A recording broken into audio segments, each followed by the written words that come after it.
Hey guys, this is VK. Welcome back to my channel. तो दोस्तों, आज हम एक्सप्लेन करने वाले हैं एक बहुत ही भयानक और रियल इंडोनेशियन हॉरर मूवी जिसका नाम है जलानकुंग संडेकला। इस मूवी के एंड तक जरूर देखिएगा, आपको बहुत ज्यादा इंटरेस्ट आने वाला है। तो चलिए बिना किसी देरी के चलते हैं सीधा वीडियो की तरफ। मूवी के शुरुआत में जंगलों के बीच एक केबिन को देखते हैं जहाँ पे हमको एक कपल को दिखाया जाता है जो कि परेशान और बहुत डरे हुए थे और सनसेट का वेट भी कर रहे थे। और सनसेट होते हुए हस्बैंड ये बोलता है कि अब टाइम हो चुका है उनकी बेटी रनिया से मिलने का। यही एकलौता मौका भी है, उन्हें यह करना ही होगा। और साथ ही साथ किसी ने उन्हें ये सजेस्ट भी किया था। उनके साथ अजीब और डरावनी डॉल भी थी। वे दोनों डरे हुए थे, स्पेशली वाइफ, और उन्हें जो भी करना है वो तो करना ही होगा। अपनी बेटी को वापस पाने के लिए वे लोग डॉल को उठाते हैं और उसके पीछे से चिट भी निकालते हैं जिस पर स्पेल लिखा हुआ था और उसको वो साथ में बोलना भी था। और स्पेल होते हैं जो जलियानकुंग को हम एक छोटी पार्टी कर रहे हैं और बिना बुलाए आओ और बिना किसी के चले जाओ। वे स्पेल के एक दो बार रिपीट करते हैं और फिर डॉल हलचल करके खड़ी हो जाती है जिससे वे दोनों बहुत ही ज्यादा डर जाते हैं। लेकिन उसके रूम के अंदर उनकी बेटी की आवाज आने लगती है। हस्बैंड अब उस रूम को चेक करने के लिए जाता है लेकिन कोई उसे खींचकर बेरहमी से उसका सर फोड़कर खत्म कर देता है। अब ये देखकर वाइफ की हालत तो बहुत ज्यादा खराब हो जाती है। साथ ही साथ अब हम ये समझ गए उसकी आड़ में कोई और वहाँ आ गया जिसके बारे में हमें आगे पता चलेगा और सीन भी यहीं पर शिफ्ट हो जाता है। खैर, अब हम देखते हैं कि एक फैमिली को जिसके अंदर एडियन और सैंड्रा सेकंड वाइफ है और उसका बेटा किरान जो 10 साल का है, उसकी पहली बेटी निकी जो कि एक टीनेजर है, यानी कि उसकी पहली बीवी की बेटी सैंड्रा। और एडियन की शादी 10 साल पहले हुई थी और इस तरह सैंड्रा निकी की स्टेप मदर है और किरान स्टेप ब्रदर, जिनसे वे थोड़ी बहुत कटी हुई रहती है। मैंने उसकी चीजों को एक्सेप्ट करने में अपना खुद का टाइम लगेगा। जब ये सब हुआ था तब उसकी खुद की उम्र काफी कम थी और उसकी रियल मदर अब इस दुनिया में नहीं है। वे लोग ट्रिप पर निकलते हैं और घूमते हुए अपने डेस्टिनेशन पर जा रहे थे और रास्ते में सैंड्रा एडियन से निकी के बारे में बात की कि अभी तक उसे एक्सेप्ट नहीं कर पा रही है और उसे ये बिल्कुल भी अच्छा नहीं लग रहा है कि वह उसकी माँ है और चीजों का ख्याल रखते हुए डिफरेंस में जा रही है। वो तभी एडियन बोलता है वो निकी से बात करेगा। उसका बेटा किनान और निकी का एक ठीक ठाक बॉन्ड है, बहुत अच्छा तो नहीं, बुरा भी नहीं कहा जा सकता। वे घूमते हुए एक एरिया में पहुंच जाते हैं और वहां पर एंजॉय करने लगते हैं। साथ ही साथ एडियन भी निकी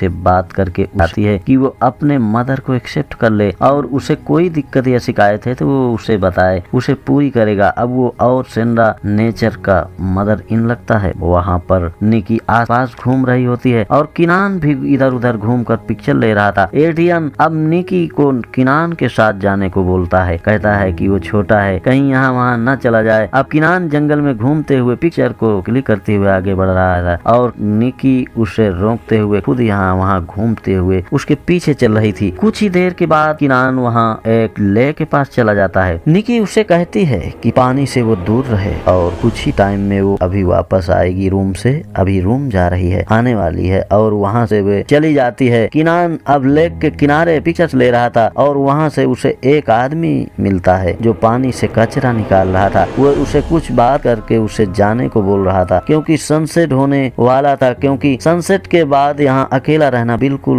भी ठीक नहीं होता, खास तौर से बच्चों के लिए। किनान भी उसकी बात मान लेता है। यहाँ पे अपने फोन के कैमरा से जो पिक्चर ले रहा था तो वहाँ उसे डरावना साया सा दिखाई दे रहा था जिससे वो काफी डर जाता है। खैर, वो वापस जाने लगता है और रास्ता भी भूल जाता है। उसको वो साया दिखाई देने लगता है जो कि उस पर नजर रख रहा था और फिर वो डर कर भागने लगता है और भागते हुए उसकी एक डाल रास्ते में पड़ी हुई मिलती है और वह डाल वही डाल है जिसको हमने मूवी की स्टार्टिंग में उस कपल के पास देखी थी। और किनान को कोई धक्का दे देता है और खींचकर वहीं ले जाता है। यानी कि दोस्तों, चीजें यहाँ से काफी इंटरेस्टिंग होने वाली हैं। इधर निकी वापस रूम से आकर किनान को ढूंढती है लेकिन उसे कहीं नहीं मिलता और सब अब काफी देर हो चुकी थी। वो एडियन को सैंड्रा को जाकर ये बात बताती है तो वो लोग भी परेशान हो जाते हैं। किनान को कॉल करके कोशिश की जाती है कि संपर्क में आए लेकिन उसका कॉल नहीं लगता। अब काफी टाइम हो गया था और एडियन पुलिस की हेल्प के लिए बुला लेता है उसको ढूंढने के लिए, जो कि प्रोसीजर के तौर पर सबसे पहले लेक को ही चेक करते हैं जिससे उन तीनों को और भी ज्यादा टेंशन होने लगती है और सैंड्रा निकी पर गुस्सा करने लगती है। लगता है कि उसने किनान को अकेला छोड़ दिया था कि उस बेचारे की कोई भी गलती नहीं थी और एडियन उन दोनों के ही संभालने में लगा रहता है, कोशिश कर रहा था कि यानी बाप बेचारा अकेला पिस रहा था माँ और बेटी के झगड़े में। अब वो पुलिस ऑफिसर माजिद से बात करने जाता है। यहाँ तो शुरुआत में उनको सहानुभूति देता है, जिसमें वो बोलता है कि सहानुभूति गुजरे हुए लोगों के लिए होती है इंस्पेक्टर साहब, और उसका बेटा भी जिंदा है और वो लोग उसे ढूंढ ले ऑलमोस्ट 7 घंटे से ज्यादा हो चुके हैं। माजिद फिर से दिलासा देता है, लेकिन वो जानता है कि इतनी जल्दी और बारिश के टाइम पर सर्चिंग जल्दी खत्म नहीं होने वाली है। उन लोगों को उसके ऑफिशियल रेजिडेंस पर चलकर रहने के लिए बोलता है, जो कि यहाँ आसपास था, जो कि एडियन मान भी जाता है क्योंकि सेंड्रा फिलहाल प्रेग्नेंट भी थी और साथ ही साथ रेस्ट की जरूरत थी। खैर वे लोग घर आ जाते हैं। माजिद का भतीजा काल उनके लिए रूम रेडी कर देता है। कुछ ही देर में माजिद एलियन सेंड्रा से बोलता है कि अभी वो लोग सो जाएं क्योंकि सर्चिंग चल रही है, कल भी जारी रहेगी। हो सकता है अगले दिन के लिए एनर्जी को रिस्टोर कर ले ये लोग। अभी वो सर्चिंग देखने के लिए जा रहा है। रात को दोनों सो रहे होते हैं, तभी किनान के बुलाने की आवाज सुनाई देती है, जिससे सेंड्रा की नींद खुल जाती है और उसे अपने सामने खड़ा हुआ देखती है, जिसका सर अपने आप ही उल्टा हो जाता है और वहाँ से वह भाग जाता है, जिससे वह बहुत डर जाती है, लेकिन खुद को वहाँ से संभालती है। लेकिन उससे भी एक बुरा सपना लग रहा था। अगले दिन एडियन मॉर्निंग को माजिद के पास चला जाता है और सेंड्रा उनकी इकाल के साथ के किनान को ढूंढ रहे होते हैं। अब चलते सेंड्रा थक जाती है, जिसके लिए इकाल पानी ढूंढने चला जाता है और यह यहाँ पे निकी उससे बात कर रहे हैं, हिम्मत दिला रही है सेंड्रा को, और साथ ही साथ वो उसको माँ भी बोलती है, मदर भी बोल रही होती है, जिससे उसे अच्छा लग रहा था। फिर इकाल आकर बताता है कि पास ही में एक घर है जहाँ उन्हें पानी मिल सकता है और वे लोग वहाँ पर थोड़ा रेस्ट भी कर सकते हैं, और वो लोग वहाँ चले जाते हैं। वो घर किसी साइजा नाम की लेडीज का था, जिसे वे पानी और रेस्ट करने के लिए बोलते हैं, जिसके लिए वो मान भी जाती है और अंदर बुलाकर चाय वगैरह सर्व करती है। जो बोलती है उसने भी सुना है कि पास ही में कोई मिसिंग हुआ है, और सेंड्रा उससे पूछती है कि किनान को कहीं देखा है, लेकिन वो मना कर देती है। साथ ही साथ यहाँ सेंड्रा थकी हुई थी, जिससे उसके होने वाले बच्चे पर बहुत बुरा असर पड़ने वाला था। साइजा उसको मालिश करने लगती है। अब मौसम बिगड़ने भी लगता है। काल और वो डिसाइड करते हैं कि दोनों जाकर कार लेकर आते हैं, और वो दोनों कार लेकर के आते हैं। सेंड्रा यहाँ पर रेस्ट की, जिसके लिए मान भी जाती है रेस्ट करने को। अब रास्ते में बारिश होने लगती है। निकी को तभी अपने फोन के ऊपर सिग्नल मिलते हैं, तभी वो चाइल्ड ट्रेडिंग के लिए ऑन कर देती है। तभी किनान के फोन की लोकेशन शो हो रही थी। वे दोनों उस साइट पर जाते हैं, तभी डाल पड़ी हुई मिलती है, जिसकी पिक्चर काल ले लेता है। तभी निकी बोलती है ये डाल किडनैपर की हो सकती है। वो तो उसको रख लेती है, तो उसे पास ही के गड्ढे से किनान के फोन की आवाज आती है। फिर वो गड्ढे में हाथ डालकर फोन निकालने की कोशिश करती है, लेकिन फोन वहाँ न होकर उल्टा हाथ उसका पकड़ जाता है। फिर उसे अंदर की तरफ खींचने लगता है। फिर इकाल उसे बचाता है, लेकिन उस हॉल में घोस्ट की फिंगर दिखाई देती है, जो उन्हें गुस्से में देखती है, जिससे वो बहुत ज्यादा डर जाता है। अब दोनों वहाँ से भागकर एड्रियन के पास जाते हैं, लेकिन अभी उसे कुछ नहीं बताते और उसके साथ सेंड्रा को पिक करने चले जाते हैं। अब रात तक वो लोग साजिद के घर आ जाते हैं और सबको जाकर इंडियन माजिद से बात करने लग जाता है। वो कहता है कि 20 दिन हो चुके हैं, अभी तक उसे उसका बेटा नहीं मिला है और यह कोई किडनैपिंग हो सकती है। इस पर माजिद बोलता है कि किडनैपिंग में रैंसम के लिए कांटेक्ट किया जाता है। वो ट्रेस मिलती है, लेकिन यहाँ पर ऐसा कुछ भी नहीं है। उसे एक पैटर्न दिखाई देता है कि यहाँ पर अक्सर बच्चे गायब हो जाते हैं, और वो भी सनसेट के बाद, और फिर दूसरा भी बच्चा गायब होता है। पहला बच्चा मिलता है, वो भी डेड। ये सुनकर एडियन और भी परेशान हो जाता है, लेकिन वो खुद को हिम्मत देता है कि केनान अभी जिंदा है। बाहर काल उड़ने की बात कर रहे हैं उसके बारे में, क्योंकि उसे बुट्स में देखा था। अपने फ्रेंड से बात करता है, जो कि ये चीज उसकी पिक्चर जो भेजी है वो जलांकुंग की है, और उसके साथ वो लोग भूल कर भी ना खेलें, क्योंकि वो चीजों को समन कर सकती है और फिर वो चीजें वापस अपने रैल में नहीं जाती, और बाकी की डिटेल पता करके उसे जरूर बताता रहेगा आगे। यानी कि जो भी ये चीजें थी बहुत ही भयानक थी। अब निकी बोलती है कि किनान जहाँ से मिसिंग हुआ था वो लेक असल में हॉन्टेड है, और कॉल बोलता है कि उन्हें भी बच्चों के मिसिंग होने की कहानी सुना है, और कई टूरिस्ट के भी वीडियो सामने आए हैं, जिसके अंदर उन्होंने लेक के पास किसी लंबे से भूत के साए को देखा है, फिर रिकॉर्ड भी किया है। साथ ही साथ हम ऑडियंस लोकल जो हैं सनसेट होते ही अपने बच्चों को घर के अंदर ले जाते हैं, और इनको देखा भी गया है, और इस तरीके से हॉन्टिंग वाली कहानी में ये कहीं न कहीं सच्चाई थी। खैर अब हम देखते हैं सेंड्रा को, जो सो रही थी, लेकिन किसी की आवाज से उसकी नींद खुल जाती है। जब वो विंडो से बाहर झांकती है तो उसे कोई नहीं दिखाई देता, लेकिन घर की लाइट चली जाती है। तभी अब वो निकी को उसके रूम में देखने जाती है जो नींद में सो रही थी, और उसे ब्लैंकेट उड़ाकर वापस आने लगती है। लेकिन तभी उसे निकी का कॉल आ जाता है कि वह कॉल के साथ ही और जल्दी ही घर आ जाएगी। अभी ये बात सुनते ही सेंड्रा सन्न रह जाती है कि अगर निकी बाहर है तो अंदर रूम में कौन था, और फिर ब्लैंकेट हटाती है तो वहाँ कोई नहीं दिखाई देता, लेकिन उसने किसी को देखा था, जिसमें काफी ज्यादा डर जाती है। फिर वो बाहर जाती है तो उसको किनान की आवाज आने लगती है। वो उसको दिखाई देता है भी है, पास जाती है तो वो अचानक से गायब हो जाता है। लेकिन कॉर्नर में उसे एक लंबे से गोश्त में पकड़ती हुई देख पाती है, जिसे वह बहुत डर जाती है। फिसल कर गिर कर कोई बेहोश हो जाती है, और जब उसको होश आता है तो सब लोग उसके पास में थे, उसको संभाल रहे थे और उसको केनान के बारे में बताते हैं। लेकिन एडियन बताता है कि वो थकी हुई है। अब अगली सुबह एडियन सर टीम के साथ किनान को ढूंढने निकल जाता है, और इधर कॉल और निकी मिसिंग बच्चों के बारे में बात करते हुए उनकी रिपोर्ट चेक कर रहे होते हैं। अब कॉल यहाँ यह बोलता है कि उसके हिसाब से जो ये सब हो रहा है वो डाल की वजह से हो रहा है, क्योंकि उसकी मदर का किसी का दिखना और डरना। लेकिन निकी उसको लाइटली लेती है। खैर वो सभी बच्चों की फोटो देखकर बोलती है कि इन सब की बॉडी एकदम सेम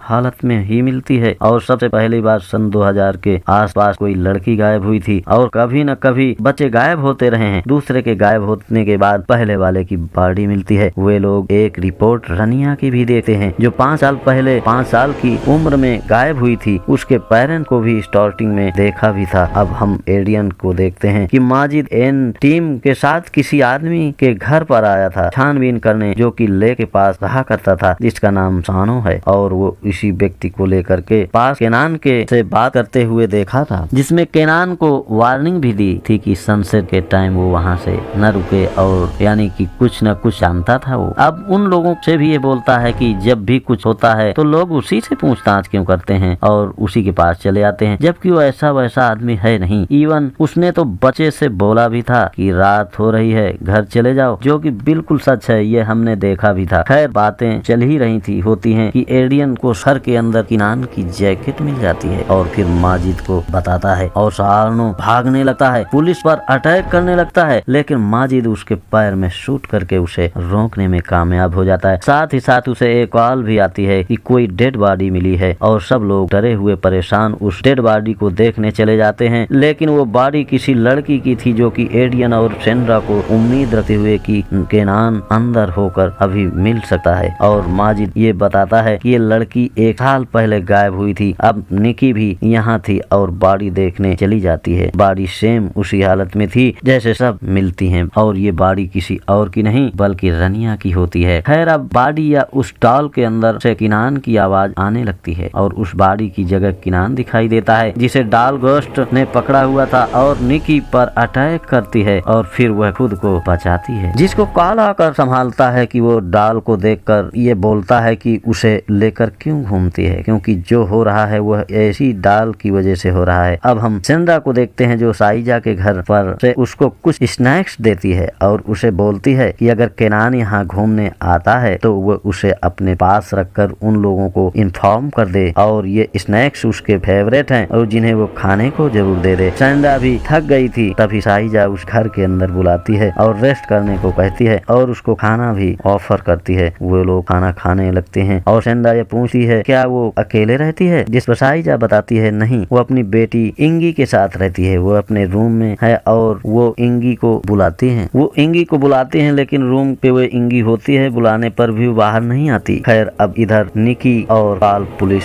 स्टेशन में जाकर मिसिंग बच्चों की बिलोंगिंग को चेक करते रहते हैं, जिसे एक उस डॉल जैसा एक टुकड़ा सर का उसका मिलता है, जिसके साथ एक चिट भी होती है, और वो आधी और अब निकली अपनी वाली डॉल के पीछे देखती है तो उस पर चिट मिल जाती है, जिस पर जलांग कुंग स्पेल लिखा हुआ था। तभी वहाँ एक ऑफिसर एक चोर को बांधकर चला जाता है, और कॉल से उस पर नजर रखने को बोलता है। खैर इधर वुड्स में माजिद सांडो से बार बार पूछता है कि किनान को क्यों किडनैप किया, लेकिन वो बार बार एक ही चीज बोलता है कि उसे गोश्त डॉल ने किडनैप किया है, और वही गोश्त को हम बार बार देख रहे थे। इधर साइजा इंगी के रूम में जाती है, और उसके रूम से किनान के चिल्लाने की आवाज आने लगती है क्योंकि पुलिस स्टेशन में वो चोर निकी को छेड़ रहा था और काल से उसकी बहस हो जाती है। लेकिन तभी जलांकुंग डाल एक्टिवेट हो जाती है और जिससे एक पोर्टल ओपन हो जाता है जिसके अंदर चोर और निकी खींचे चले जाते हैं, लेकिन वो बंद हो जाता है फिर, जिससे काल यहीं पर रह जाता है बाहर। अब इस रेल्म के अंदर किनान के बुलाने की आवाज आ रही थी, वही आवाज इंगी के रूम से भी आ रही थी। तो सिंदा अंदर जाकर देखती है तो उसके पैरों तले जमीन खिसक जाती है क्योंकि साइजा की बेटी इंगी असल में एक लाश होती है जिससे उसने संभाल कर रखा हुआ था। तो वो दोस्तों अब यहाँ पर खुलती है इस मूवी की असलियत। साइजा बताती है कि उसकी एक 17 साल की बेटी थी इंगी नाम की, जो कि एक रियर कंडीशन के साथ पैदा हुई थी, जिसकी वजह से वो काफी टाल थी और सब बच्चे उसका मजाक उड़ाया करते थे और उस पर पत्थर फेंका करते थे। अब एक दिन इन सब से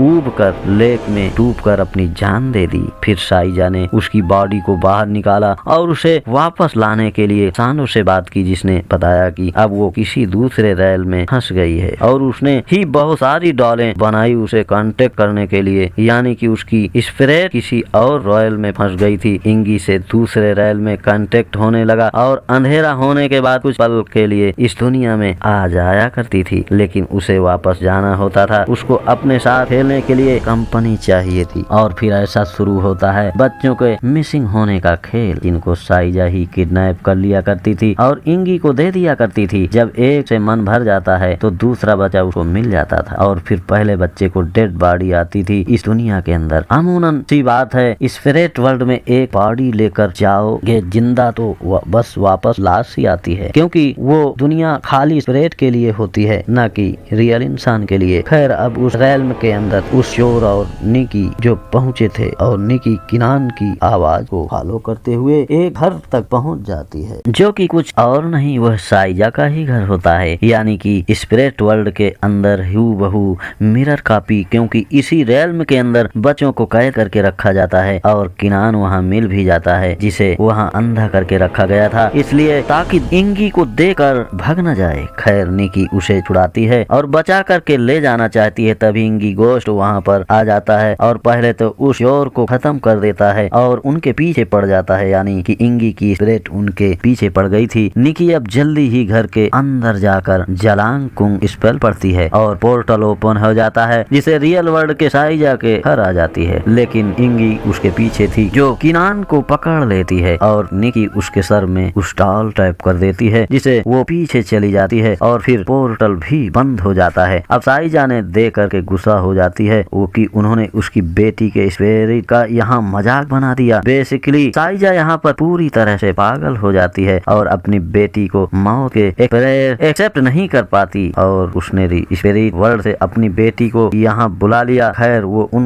लोगों पर अटैक करती है जिसे तीनों ही घायल हो जाते हैं, लेकिन तभी काल वहाँ पर आकर तीनों को बचा लेता है। अब वो लोग वहाँ से भागने लगते हैं, लेकिन साइजा भी जिंदा थी और पीछा कर रही थी और कार पर आ जाती है, लेकिन वो उसका सर विंडो से बाहर कर देते हैं और एक पोल में टकराने से उसकी मौत हो जाती है। खैर अब अगले सीन में माजिद उन लोगों के पास में था, अपनी सारी रिपोर्ट तैयार करके क्लोज कर देता है ये केस और इसके बाद एड्रियन वहाँ से अपनी फैमिली के साथ चला जाता है। लेकिन तभी हम रास्ते में बैठे सांड्रो को देख पाते हैं, उसके हाथ में वही डाल थी, यानी कि साइजा ने उसको पहले ही कह रखा था कि अगर वो ना भी रहे तब भी उसके बेटी को खेलने के लिए बच्चे मिलते रहने चाहिए। वहाँ पर वह जलांकुंग स्पेल बोलने लगा है। आगे बहुत भयानक चीजें होने वाली थी और फिर जलांकुंग की कहानी यहीं से खत्म हो जाती है। तो दोस्तों ये थी जलांकुंग चंदेल का मूवी की कहानी। उम्मीद है ये कि आपको अच्छी लगी होगी और पसंद आई होगी। दोस्तों पसंद आई हो तो वीडियो को लाइक जरूर कर देना और वीडियो के बारे में कुछ कमेंट सेक्शन में जा करके कमेंट कर सकते हैं। Thank you.